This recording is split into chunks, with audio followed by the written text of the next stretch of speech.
శ్రీ సచ్చిదానంద సమర్థ సద్గురు సాయినాథ మహారాజా. ఓం నమో శ్రీ సాయి నారాయణాయ. ఓం నమో శ్రీ సాయి గణేశాయ నమ. ఓం నమో శ్రీ సాయి సరస్వత్యై నమ. ఓం నమో శ్రీ సాయి సద్గురు పరబ్రహ్మణే నమ. ఓం శ్రీ సాయిరామ్. సాయి బంధువులరా, ఆత్మస్వరూపులరా, ప్రేమస్వరూపులరా, ఈనాటి కార్యక్రమంలో మనం విజయదశమి బాబాగారి మహాసమాధి దీనిని గురించి మరొకసారి మననం చేసుకునే ప్రయత్నం చేద్దాం. ఎందుకంటే ఈరోజు విజయదశమి కనుక సద్గురు సాయినాథుల వారు మహాసమాధి చెందిన రోజు. వారి యొక్క అవతార కార్యాన్ని చాలించి అశాశ్వతమైన శరీరాన్ని విడిచి శాశ్వతమైన ఆత్మస్వరూపుడిగా విశ్వచైతన్యంలో నిలిచిపోయిన రోజు. అయితే ప్రతి సంవత్సరం విజయదశమి వస్తుంది. ప్రతి సంవత్సరం మనం ఆ యొక్క విజయదశమి హిందువులకు చాలా ముఖ్యమైన పర్వదినం. కూతుళ్ళతో, అల్లులతో, మనమళ్ళతో హిందూ సమాజం అంతా ఆనందంగా ఉండే రోజు. అదే రోజు బాబాగారు సమాధి చెందటం అనేది జరిగింది. మరి ఆ రోజు మనం ఆనందంగా గడపాలా, బాబాగారు శరీరం విడిచిపెట్టిన రోజు కాబట్టి విషాదంగా గడపాలా? ఈ రెండింటి మధ్యలో ఒక చిన్న సంఘర్షణ. బాబా భక్తులకు మాత్రమే ఉంటుంది, మిగతా వాళ్ళు హ్యాపీగా ఉంటారు. బాబా సమాధి చెందిన రోజు మనం ఎలా హ్యాపీగా పండుగ జరుపుకోవాలి అనే ఒక చిన్న సంశయం. మరి బాబాగారు మనందరినీ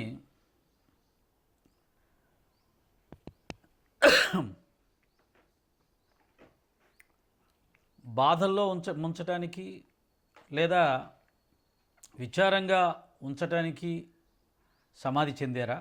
అలా ఎప్పుడు చేయరు కదా గురువుగారు, తండ్రి అయినా. సాయిరామ్. అక్కడ బాటిల్ ఉంటుంది చూడు.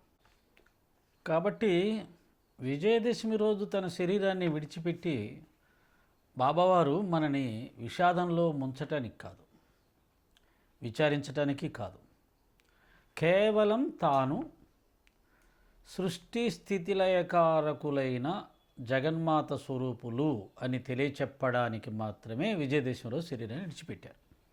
ఆ రోజు ఎన్నుకోవడంలో ఉద్దేశం నేను అమ్మవారిని, నేను జగన్మాతని అని తెలియచెప్ప, అంతవరకే మనం తీసుకోవాలి. అదే సమయంలో అవతార పురుషులు శరీరం విడిచిపెట్టినప్పుడు మన బంధువులు, మన స్నేహితులు శరీరం వదిలిపెట్టినప్పుడు బాధపడ్డట్టుగా బాధపడాల్సిన అవసరం లేదు. ఎందుకంటే అవతార పురుషుడు ఆత్మజ్ఞాని, ఆత్మస్వరూపుడు. ఆయన ఎల్లప్పుడూ ఉండేవాడు. శరీరం ఉన్నప్పుడు ఆత్మస్వరూపంగానే ఆయన చరిస్తూ ఉంటాడు, శరీరభావంతో ఉండడు. అంటే శరీరం ఉన్నా లేనట్టే వాళ్ళకి.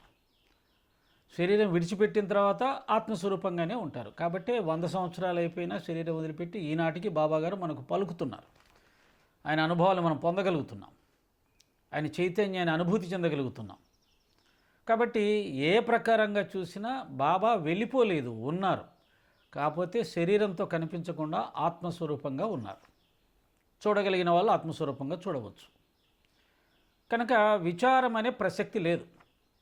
చాలామంది ఈ విజయదశమి సందర్భంలో మందిరాలలో దీపాలు ఆర్పే వాళ్ళు ఉన్నారు, దీపాలు వెలిగించే వాళ్ళు ఉన్నారు, ఇంకా అజ్ఞానంతో రకరకాల ప్రక్రియలు చేసేవాళ్ళు ఉన్నారు, బాధపడే వాళ్ళు ఉన్నారు. ఇవన్నీ కూడా బాబా మీద ఉన్న ప్రేమకు చిహ్నాలే అయినా అజ్ఞాన చిహ్నాలు. జ్ఞానం ఏంటి?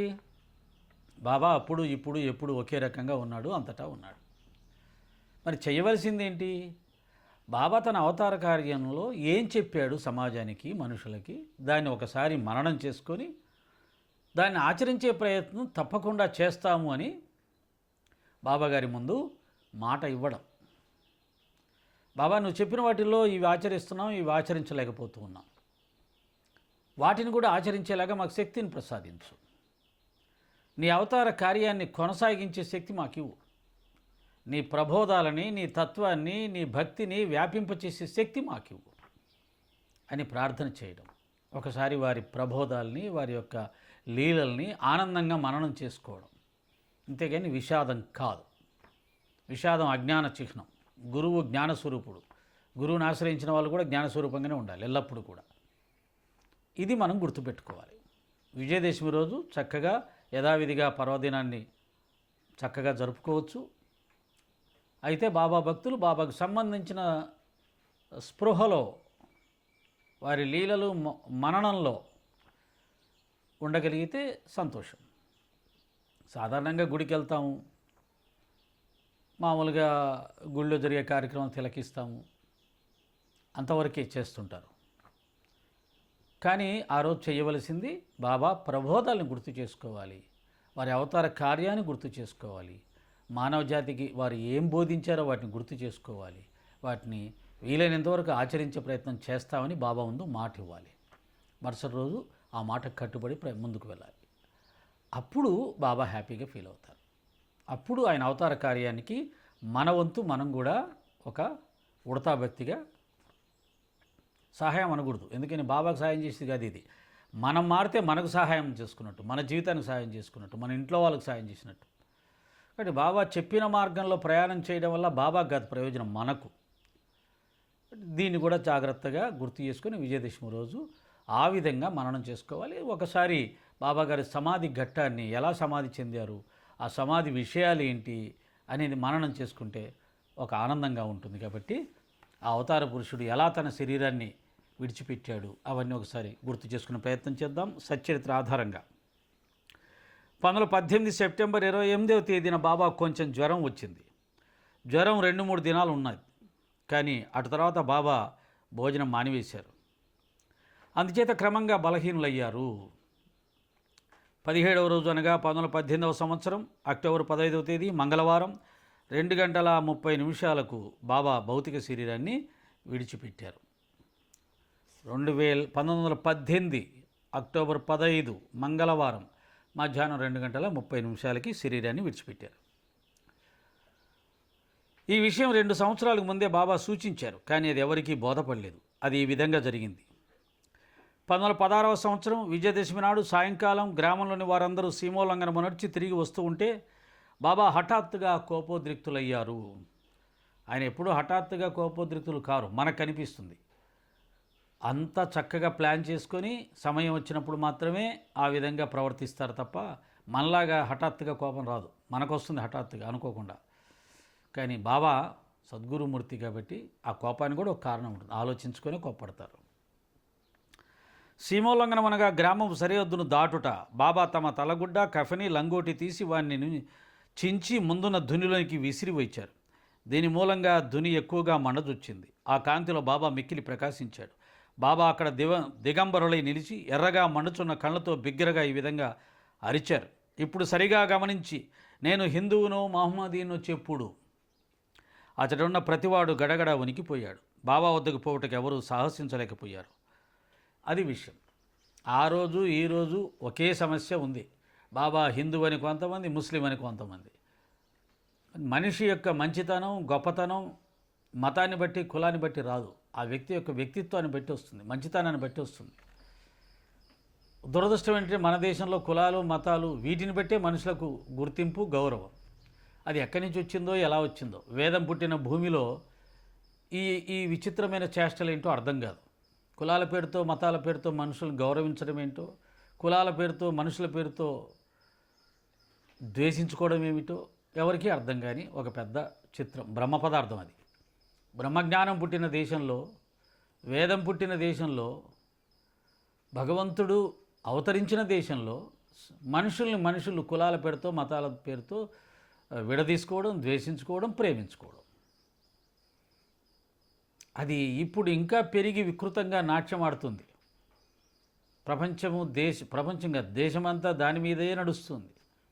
కులాల పేరు మీదే, మతాల పేరు మీదే ఎటుపోతున్నాము. బహుశా కలి ప్రభావం కావచ్చు.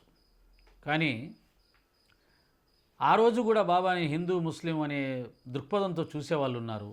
ఈరోజు కూడా ఆ దృక్పథంతో ఉన్నవాళ్ళు ఉన్నారు. అటువంటి వాళ్ళకి ఆనాడే బాబాగారు సమాధానం ఇచ్చాడు. ఏమని? ఒంటి మీద బట్టలన్నీ తీసి దునిలో వేసి ఇప్పుడు చెప్పండిరా నేను హిందువో ముస్లిమో అన్నాడు. అయిపోయింది. బ్రహ్మాండమే సమాధానం ఇచ్చాడండి. గురువు కదా, అలా ఎవరు ఇవ్వలేరు. ఒంటి మీద బట్ట ఉంటేనే వాడు హిందువో ముస్లిమో తెలుసుకునేది. నెత్తిన టోపీ పెట్టుకొని తెల్ల బట్టలు వేసుకొని కొద్ది గడ్డ ఉందనుకోండి ముస్లిం అంటారు.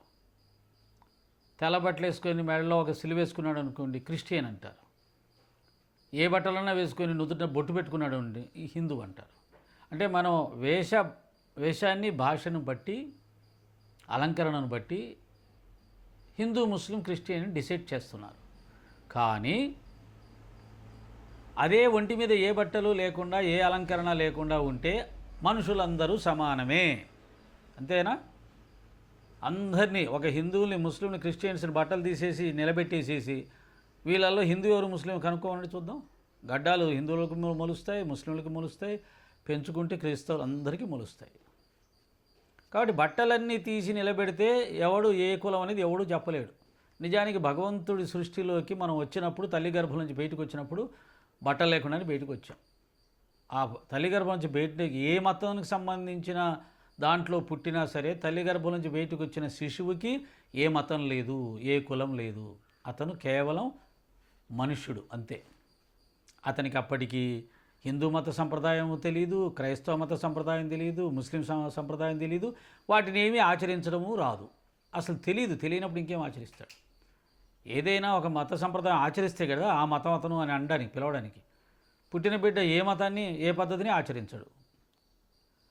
కానీ తల్లిదండ్రులకు పుట్టాడు కాబట్టి ఆ మతం అబ్బాయి అంటాం అంతవరకే. కానీ వ్యక్తిగతంగా తీసుకున్నప్పుడు వాడు ఏ మతాన్ని ఆచరించట్లేదు, ఏ ఆరాధన పద్ధతులు ఆచరించట్లేదు, ఏ దేవుణ్ణి పూజించట్లేదు.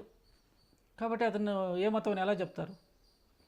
ఒక మతంలో పుట్టిన వ్యక్తి ఆ మతాన్ని వదిలేసి ఇంకో మతానికి వెళ్ళి ఆ మతానికి సంబంధించిన దైవాన్ని ఆరాధిస్తూ ఆ మతానికి సంబంధించిన పద్ధతులు ఆచరిస్తున్నప్పుడు కదా అతన్ని మనం ఆ మతంతో పిలుస్తాం. హిందూ మతంలో పుట్టినా అతను క్రైస్తవంలోకి వెళ్తే ఆ మతం స్వీకరించి ఆ మతం పద్ధతులు ఆచరిస్తే అతను క్రైస్తవుడు అంటున్నారు. అలాగే ముస్లిం మతంలో పుట్టి వేరే మతంలో ఆచారం స్వీకరించేసి అందులోకి వచ్చేసి ఆ పద్ధతులు ఆచరిస్తే అతన్ని కూడా ఆ మతంతో పిలుస్తారు. అంటే పుట్టిన తర్వాత కూడా పెరిగిన తర్వాత కూడా మత మార్పిడి జరిగి మారిన మతాన్ని ఆచరిస్తున్నాడు కాబట్టి అతన్ని పుట్టిన మతం కాకుండా స్వీకరించిన మతాన్ని బట్టి పిలుస్తున్నాం కదా. అంటే ఇవన్నీ దేని ద్వారా గుర్తించబడుతున్నాయి? అతను ఆచరిస్తున్నటువంటి పాటిస్తున్నటువంటి సిద్ధాంతాలను బట్టి అతన్ని ఆ మతం పలానా మతం అని చెప్తున్నాం. మరి పుట్టిన బిడ్డ ఏ మతాన్ని ఆచరించట్లేదు కదా, ఏ పద్ధతులు ఆచరించట్లేదు కదా, కాబట్టి అతనికి ఏ మతం లేదు. కాబట్టి బాబాగారు ఇక్కడ చూపించిన లీల అద్భుతం. మానవులందరూ ఒకటే. ఈ భూమి మీద పుట్టినప్పుడు అందరూ పరమాత్మ స్వరూపాలే, పరమాత్మ బిడ్డలే తప్ప వాడికి ఏ మతం అంటదు. దిగంబరంగా ఒంటి మీద బట్టలు ఏమీ లేకుండా ఉంటే ఎవడు ఏ మతం ఎవడూ చెప్పలేడు. అందరూ మనుషులే. ఇది అసలు రహస్యం. ఇప్పుడు చెప్పండి రా ఎదవల్లారా, నేను ముస్లిమా హిందువా అని చెప్పి అడిగాడు. ఆ రోజే అడిగాడు. ఈరోజు కూడా బాబాని ముస్లిం అంటున్నటువంటి ఎదవల్ని బాబా సమాధానం అదే. ఒరే ఎదవా, బట్టలు ఇప్పది చేసేసి నిలబడితే అందరూ భగవంతుని బిడ్డలు మనుషులేరా, కుల మతాలతో నీకు ఏమి సంబంధం రా? మనిషి అంటే మంచివాడు అయితే మనిషిరా, కుల మతాలతో ఎందుకు రా తనుకొని వస్తారు అని బాబాగారు ఆ రోజే చెప్పాడు సమాధానం. వాళ్ళకి సరిపోద్ది, ఇప్పుడున్న వాళ్ళకు కూడా ఈ సమాధానం సరిపోద్ది అని నేను అనుకుంటున్నాను. ఆ విధంగా బాబా అలా చేసినప్పుడు అక్కడ ఉన్న ప్రతివాడు గడగడ వణికిపోయారు. బాబా వద్దకు పోవుటకు ఎవరూ సాహసించలేకపోయారు. కొంతసేపటికి బాగోజీ షిందే అంటే బాబా భక్తుడు, కుష్ఠరోగ భక్తుడు, ధైర్యంతో దగ్గరికి పోయి లంగోటిని కట్టి ఈ విధంగా అడిగాడు. బాబా, సీమోల్లంఘనం నాడు ఇదంతా ఏమిటి ప్రభు, ఏమిటి బాబా అని అడిగాడు. అప్పుడు బాబా ఏమన్నాడు? ఈరోజు నా సీమోల్లంఘనం రా అన్నాడు. సీమోల్లంఘనం అంటే ఆ విజయదశమి రోజు ఊరి పొలిమేరల్లోకి వెళ్ళి అక్కడ ఉన్నటువంటి జమ్మి చెట్టు ఊరి చివరు ఉంటాయి కదా, ఆ ఆకు తీసుకొని మళ్ళీ ఊరిలోకి వచ్చి పెద్దల చేతుల్లో ఆకు పెట్టి పాద నమస్కారాలు చేసే సంప్రదాయం ఒకటి ఉంటుంది. అయితే ఆ ఊరు బయటికి వెళ్ళి లోపలికి రావడాన్ని సీమోల్లంఘనం అంటారు. దాన్ని ఒక రకంగా బాబాగారు నా సీమోల్లంఘనం అనడం ద్వారా ఈ ఆత్మ ఈ శరీరాన్ని విడిచి, అంటే ఊరు దాటడం మనిషి అనేదాన్ని శరీరంలోని ఆత్మ శరీరాన్ని విడిచిపెట్టడం అనే దాంతో పోలుస్తూ సద్గురువు కాబట్టి అంత చక్కగా చమత్కారంగా చూపించాడు. ఈరోజు నా సీమోల్లంఘనం రా అని అంటే నేను దేహాన్ని విడిచిపెట్టే రోజు ఈరోజే. అది ఎప్పుడు అనేది తెలియదు. ఎవరికీ తెలియదు. అసలు ఆ అవగాహన, ఆ అర్థం తీసుకోవడం కూడా కష్టం. ఈరోజు నా సీమోల్లంఘనం రా అని చెప్పాడు బాబా. నేలపై సటకాతో గట్టిగా కొట్టాడు. బాబా రాత్రి 11 గంటల వరకు శాంతించలేదు. హారతి జరుగుతుందా లేదా అనుకున్నారు. కానీ తర్వాత బాబా శాంతించారు, చక్కగా దుస్తులు ధరించారు, హారతి కూడా చేయించుకున్నారు. ఎప్పటి వాళ్ళ దుస్తులు వేసుకుని చావడి ఉత్సవం తయారైంది. ఈ విధంగా బాబా తాము దసరా నాడు మహాసమాధి చెందుతామని సూచించిరి. కానీ అది ఎవరికీ అర్థం కాలేదు. అయితే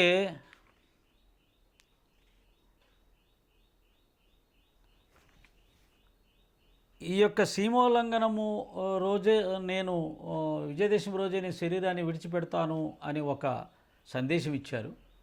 ఆ తర్వాత దసరా రోజు 2 సంవత్సరాల తర్వాత శరీరాన్ని ఆ రోజే వదిలిపెట్టారు. అంటే దాని ముందే శరీరాన్ని నుంచి ఆత్మను వేరు చేస్తాను అని చెప్పి సీమోల్లంఘనంగా దాన్ని మనకు దృష్టాంతంగా చెప్పారు. ఆయన విజయదశమి హిందువులకు గొప్ప శుభ సమయం. ఈ దినమున బాబా సమాధి చెందటకు నిశ్చయించుకుంటాం మిగిలిన సవ్యముగా ఉన్నది. అంటే ఇందాక చెప్పినట్టుగా గొప్ప పండగ హిందువులకు. అన్ని పండుగల కంటే విజయదశమి చాలా గొప్ప పండుగ. అంతేకాదు ఆ రోజు ఏ పని మొదలుపెట్టినా కానీ విజయవంతంగా పూర్తవుతుంది, ఎటువంటి విఘ్నం లేకుండా అని చెప్పి మన హిందువులు నమ్ముతారు. కనుక ఆ రోజు ఆయన శరీరాన్ని విడిచిపెట్టాలని నిర్ణయించుకోవడం ద్వారా తాను అమ్మవారి స్వరూపం చెప్పడమే కాదు, ఈరోజు మీరు ఏదైనా సరే ఎటువంటి కార్యక్రమమైనా ఆనందంగా జరుపుకోండి. పండగ మాత్రమే కాదు, ఇక ఏ విధమైన కార్యక్రమాలను జరుపుకోండి, అవి మీకు బ్రహ్మాండంగా పూర్తి చేసేలాగా నేను ఆశీర్వదిస్తాను అమ్మవారి స్వరూపంలో ఉండి అని కూడా మనకు అభయం ఇచ్చినట్టుగా అవుతుంది. ఈ దినమున బాబా సమాధి చెందటాన్ని నిశ్చయించుకుంటే మిగులు సవ్యముగా ఉన్నది, గొప్పగా ఉన్నది. కొన్ని దినముల నుండి వారు వ్యాధిగ్రస్తులుగా ఉన్నారు, లోపల మాత్రం పూర్ణ చైతన్యులుగా ఉన్నారు. అంటే విజయదశమి రావడానికి కొన్ని రోజుల ముందు నుంచే బాబా అనారోగ్యాన్ని ఆపాదించుకున్నారు. ఆయనకు అనారోగ్యం ఏంటి? కొన్ని వేల మంది అనారోగ్యాలు అలా చిటికలో తీసిపడేసిన ఆయనకు అనారోగ్యం ఏంటి? ఆ రోగాన్ని తెచ్చుకున్నాడు. మహాత్ముని శరీరాన్ని ఒక్కసారిగా వదిలిపెడితే చాలామంది గుండెకి చచ్చిపోతారు. మన రాజకీయ నాయకుడు వైఎస్ రాజశేఖర రెడ్డి గారు చనిపోతేనే కొన్ని వందల మంది గుండెలాగా చనిపోయాయి అకస్మాత్తుగా.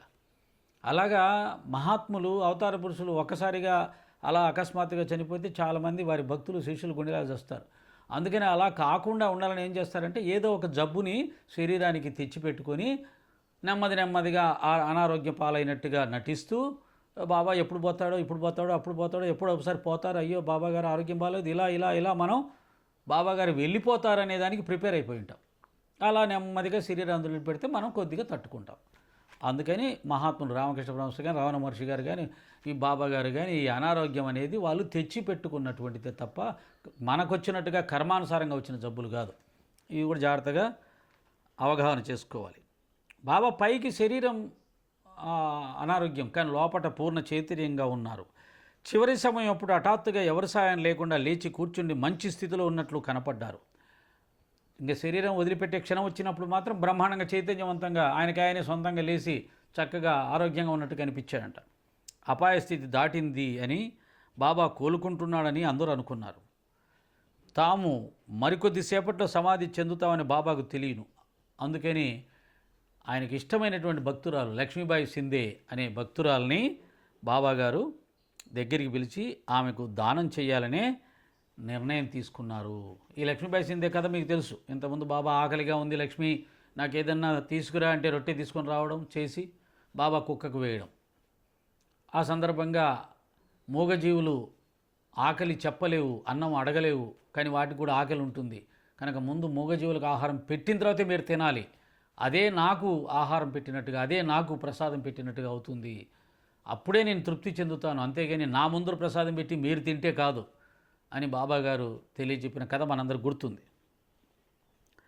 ఈ బాబా లక్ష్మీబాయి సేవలను జ్ఞాపకం ఉంచుకున్నారు. ఆమె చాలా గొప్ప సేవ చేసింది బాబాకి. ప్రతిరోజు బాబాకి రొట్టె తీసుకొని ఇచ్చేది. ఆమె రొట్టె తిన్న తర్వాతే బాబాగారు మిగతా వారి ప్రసాదం స్వీకరిస్తారు.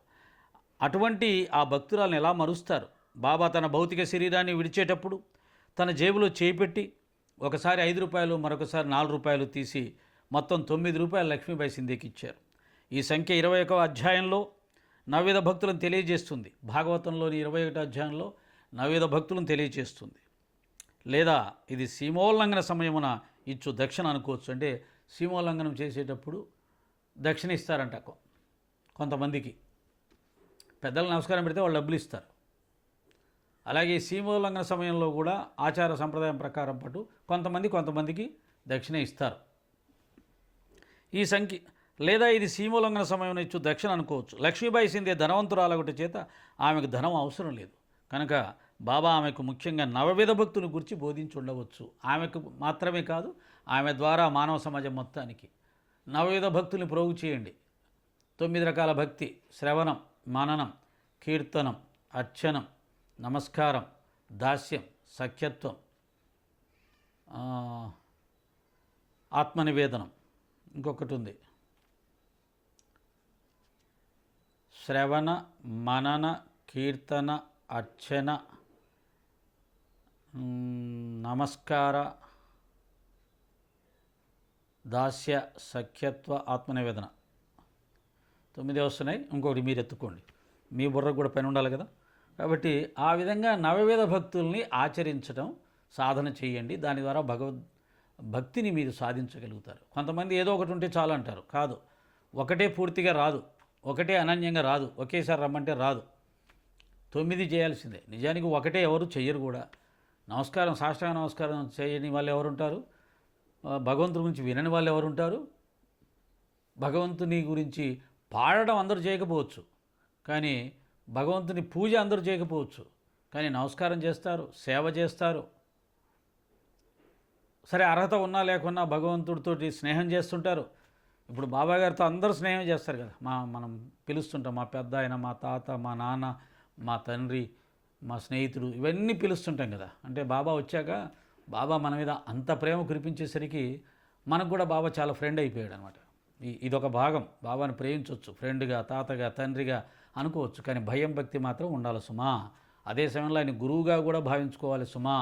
గురువుగా భావించుకున్నప్పుడే నీకు జ్ఞానం వస్తుంది.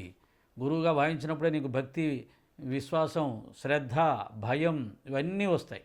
ఇవన్నీ రాకుండా డైరెక్ట్గా నువ్వు బాబాతో స్నేహం చేస్తా అంటే పొందాల్సింది పొందలేవు. అందుకనే నవవిధ భక్తులు పోగు చేయమన్నాడు బాబా. అవి అయితే ఒక్కొక్క మెట్టు అన్నమాట. ఒక్కొక్క మెట్టు శ్రవణం, మననం, కీర్తనం, అర్చనం, ఇవి ఒక్కొక్క మెట్టు సాధించుకుంటూ పోతే 8వ మెట్లో సఖ్యత్వం, 9వ మెట్లో ఆత్మనివేదనం. సఖ్యత్వం రావడానికి ముందు ఇవన్నీ సాధించాలి. 7 రకాల భక్తులు సాధించాలి. అప్పుడు నీకు సఖ్యత్వ స్థాయి, నీకు అర్హత వస్తుంది. అందుకనే నవవిధ భక్తులు చెప్పాడు. కానీ దురదృష్టంగా ఇప్పుడు నవవిధ భక్తుల్ని సాధన చేస్తున్న వాళ్ళు ఎక్కడ కనపడరు. ఎంతసేపు ఉత్సవాలు, ఊరేగింపులు, షిరిడి యాత్రలు, పల్లకి ఉత్సవాలు, 100-200 మంది 300 మంది పోవడాలు, పల్లకి ఊరేగింపులు చేసుకోవడాలు, పారాయణాలు చేసుకోవడం, వచ్చేయడాలు. భక్తి అంతా షిరిడిలోనే ఉంది అనుకుంటున్నారు. కాదు, భక్తి నీ హృదయంలో ఉండాలి. భక్తి నీ ఇంట్లోనే ఉండాలి. భక్తి నీ ఊర్లోనే ఉండాలి. నీకు దగ్గరగా ఉండాలి. నువ్వు ఎక్కడుంటే అక్కడ అన్ని సమయాల్లో ఆ భక్తి నీలోనే ఉండాలి. అది నిజమైన భక్తి. కాబట్టి ఏదేదో జరుగుతుంది, దురదృష్టం కొద్దీ ఏదేదో జరుగుతుంది. దాంట్లో ఇంకా చాలా చాలా రహస్యాలు ఉన్నాయి. ఇవి అన్నిట్లలో 400 మంది 500 మంది వెళ్ళడంలో చాలా చాలా ఉంటాయి. అవన్నీ ఇబ్బందిగా అనిపిస్తాయి మనం. కాబట్టి భక్తి సాధన ఏకాంతంగా చేయండి. నలుగురితో కొంతకాలమే, ఎల్లప్పుడూ నలుగురితోటే ఉంటే ఏమీ రాదు. ఏకాంత సాధన, ఏకాంతంగా పూజా గదిలో కూర్చొని బాబా మనం ఇద్దరమే ఉండాలి. ఇది ఎవరైతే సాధన చేస్తారో ఎక్కువగా వారికి భక్తి అబ్బుతుంది, నిజమైన భక్తి అబ్బుతుంది. నిజమైన భక్తుడు అసలు బయటికి రాడంట. నిజమైన భక్తుడు బయటికి రాడు. నిజమైన భక్తుడు ఏ ఉత్సవాల్లో పాల్గొనడు. నిజమైన భక్తుడు ఏ ఊరేగింపులో పాల్గొనడు. నిజమైన భక్తుడు అసలు నలుగురితో కలవడానికి ఇష్టపడు. మరి మనం నిజమైన భక్తులమా ఏంటి, మన భక్తి స్థాయి ఏంటి, ఇవన్నీ కూడా లోతుకెళ్ళే కొద్దీ అర్థమవుతుంటుంది. కాబట్టి ఆ విధంగా 9 నవవిధ భక్తుల్ని పోగు చేయమని బాబాగారు మనకు సందేశం ఇచ్చారు. మనం ఎంతవరకు చేస్తున్నాం నవవిధ భక్తులు అనేది ఒకసారి చూసుకోవాలి, లేదా సాధన చేయాలి. నవవిధ భక్తులు సాధన చేస్తే అసలు టైమే ఉండదండి. 24 గంటలు సరిపోవు.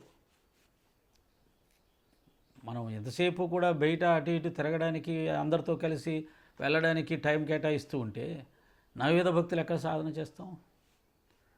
అంటే నవవిధ భక్తులు సాధన చేయమని బాబాగారు మనకు ఆదేశం ఇచ్చారు. లక్ష్మీబాయి సింధేకి 9 రూపాయలు ఇవ్వడం ద్వారా చివరి సందేశం అది. దాని ద్వారా మాత్రమే కలియుగంలో మనిషి మోక్షాన్ని పొందుతాడు. దాని ద్వారా మాత్రమే భగవత్ సాక్షాత్కారం పొందుతాడు. దాని ద్వారా మాత్రమే తనలో ఉన్నటువంటి వికారాలన్నింటినీ పోగొట్టుకోగలుగుతాడు. ఏకాంత సాధన చెయ్యకుండా తనలో ఉన్న వికారాలను ఎవడు పోగొట్టుకోలేడు. బయట తిరుగుతూ ఉంటే, ఊరేగింపులు ఉత్సవాల్లో ఉంటే అవన్నీ కాసేపు టైంపాస్ చేస్తాయి అంతే తప్ప నీ లోపలికి చూసుకునేది ఎప్పుడు ఉన్నదంతా నీ లోపట, నా లోపట, కుళ్ళంతా నా లోపట ఉంది. దాన్ని కడిగేసుకోవాలంటే నేను ఏకాంతంలో చూసుకుంటే నేనేందో నాకు తెలుస్తుంది. కాబట్టి ఉన్నదంతా నీలోనే, ఉన్నదంతా నాలోనే, బయట ఏమీ లేదు. దీన్ని శుభ్రం చేసుకుంటే అయిపోయా, ఆధ్యాత్మిక పరమావధి లభిస్తుంది, మానవ జన్మ పరమావధి లభిస్తుంది. దురదృష్టం కొద్దీ బాబా మార్గాలకు వచ్చిన తర్వాత కూడా, గురువు ఉపదేశాలు పొంది తెలుసుకున్న తర్వాత కూడా మనం కార్యక్రమాలలో మునిగి తేలుతున్నాం తప్ప మనలో ఉన్నటువంటి ఆ బలహీనతలను, ఆ యొక్క కుళ్ళును, అరిషడ్ వర్గాలను నియంత్రించుకునే ప్రయత్నం చేయట్లా. ఇది జరగాలి. దానికి ఒకటే మార్గం బాబా చెప్పిన నవవిధ భక్తి సాధన. నవవిధ భక్తి సాధన లేదా అనన్య భక్తి సాధన. ఏదో ఒకటి అనన్యంగా చేయాలి. అనన్యంగా ఒకేసారి రాదు కాబట్టి, మనసు ఒప్పుకోదు కాబట్టి నవవిధ భక్తిని సాధన చేయాలి. అందుకే బాబా 9 నాణేలను ఆ తల్లికి ఇచ్చాడు. మిక్కిలి జాగరూకత మరియు పూర్ణ చైతన్యం కలిగి ఉండు బాబా అవసాన కాలం మందు కూడా తగిన జాగ్రత్త పడ్డాడు. తన భక్తులపై గల ప్రేమానురాగముల యందు తగులుకొనకుండానట్లు వారందరినీ లేచిపోమ్మన్నారు. కాకసాహెబ్ దీక్షిత్, బాబుసాహెబ్ బూటి మొదలగు వారు మసీదు నందు ఆందోళనతో బాబాను కనిపెట్టుకుని ఉన్నారు. కానీ బాబా వారిని వాడాకుపోయి భోజనం చేసి రండి అని చెప్పాడు. ముఖ్యమైన భక్తులు, ముఖ్యమైన శిష్యులు పక్కన ఉన్నప్పుడు భగవంతుడు శరీరాన్ని విడిచిపెట్టడానికి ఇబ్బంది పడతాడు. ఎందుకంటే ఆ సమయంలో ఆ భక్తులు పడే బాధ చూసి ఆయన భరించలేడు. భక్తుల విషయంలో ఆయన కూడా బందీ అయిపోయి ఉంటాడు. అసలు గుణమే లేనటువంటి వాడు, నిర్గుణుడు, చైతన్య స్వరూపుడు, ఆనంద స్వరూపుడు కూడా భక్తుల విషయంలో బందీ అయిపోతాడు. ఆత్మస్థితి నుంచి మానసిక స్థితిలోకి వచ్చేస్తాడు. అందుకని ముఖ్యమైన భక్తులను దూరం పంపించేస్తాడు. వీరబ్రహ్మేంద్ర స్వామి సిద్ధయ్యను పంపినట్టుగా, రాఘవేంద్ర స్వామి ఆయన శిష్యుని దూరంగా పంపించేసినట్టుగా.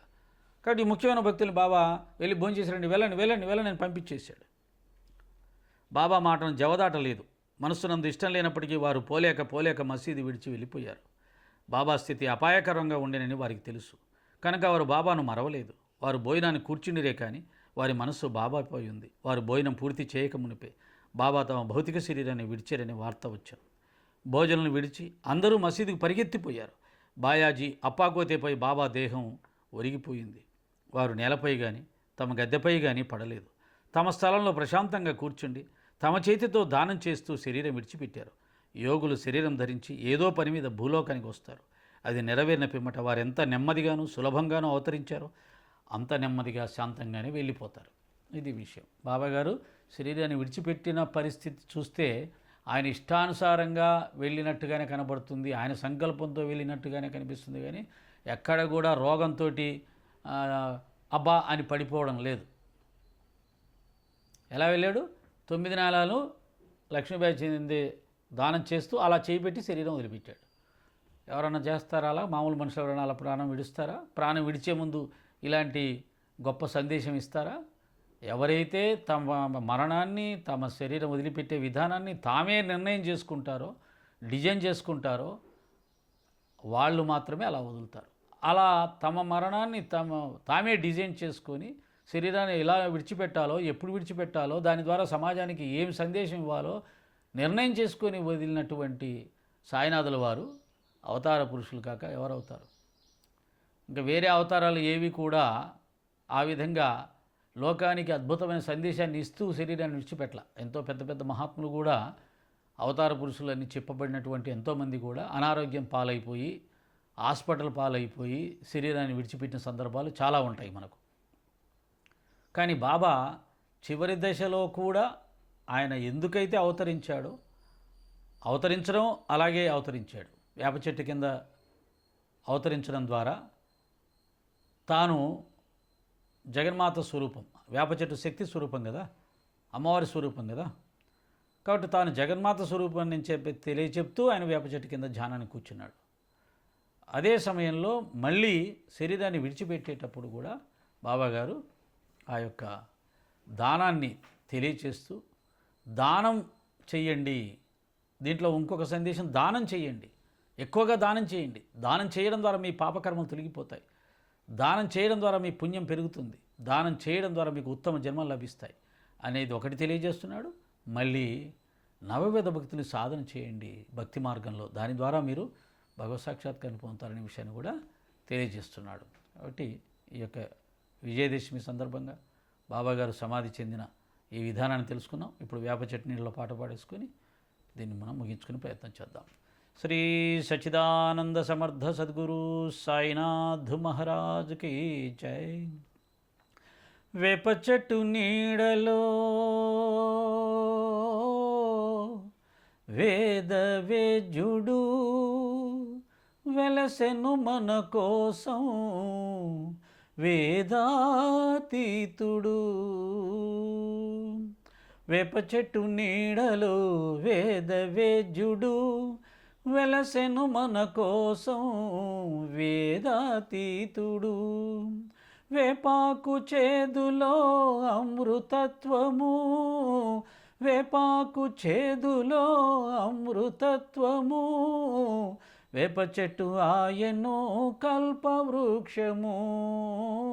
వేప చెట్టు నీడలో వేద వేద్యుడు వెలసెను మన కోసం, వేదాతీతుడు, వేదాతీతుడు. పకీరు వేషములో శంకరయ్యగా, ఉపదేశ సారములు విష్ణుమూర్తిగా. పకీరు వేషములో శంకరయ్యగా, ఉపదేశ సారములు విష్ణుమూర్తిగా.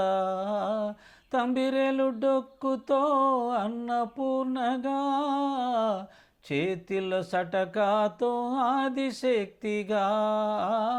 వేప చెట్టు నీడలో వేద వేద్యుడు వెలసెను మన కోసం, వేదాతీతుడు, వేదాతీతుడు. ఖండయోగ సాధనలో యోగ మార్గము, విభూది మహిమలో జ్ఞానయోగము. ఖండయోగ సాధనలో యోగ మార్గము, విభూది మహిమలో జ్ఞానయోగము. కాలు మీద కాలు వేసి భక్తి యోగము, కాలు మీద కాలు వేసి భక్తి యోగము.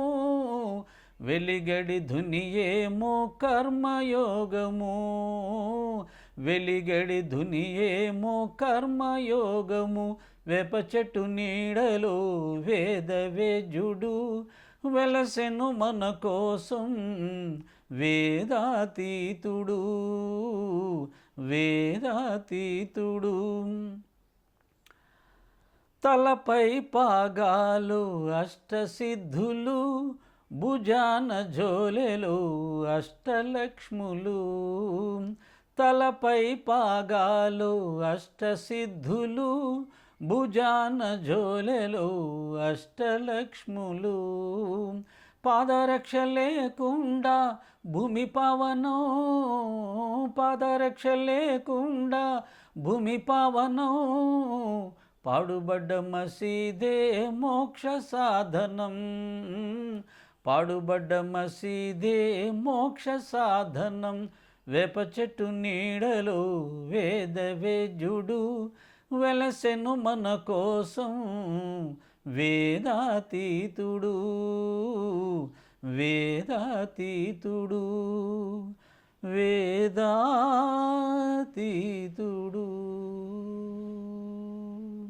శ్రీ సచ్చిదానంద సమర్థ సద్గురు సాయినాథ్ మహారాజ్కి జై. ఈ గీతం, ఈ సాయి సంకీర్తన బాబాగారు నా చేత రాయించారు. అయితే నాకంటే ఇది నా సొంతంగా నేను కట్టుకున్న రాగం, దాని రాగం అంటారో నాకు తెలియదు. దాన్ని అలా పాడుకోవాలని పాడుకున్నాను అంతవరకు. కానీ దీన్ని చక్కగా సాయి టీవీ వాళ్ళు ఒక అమ్మాయి చేత పాడించి వేప చట్నీలో పాటని చక్కగా పెట్టారు సాయి టీవీలో. అది చాలామంది విని ఆనందిస్తుంటారు, నేను కూడా ఆనందిస్తాను. నేను కూడా ఆ రాగాన్ని ఇష్టపడతాను. కాకపోతే నాకు ఈ రాగం అలవాటైంది కాబట్టి దీంట్లో పాడాను. ఓం శ్రీ సాయిరామ్.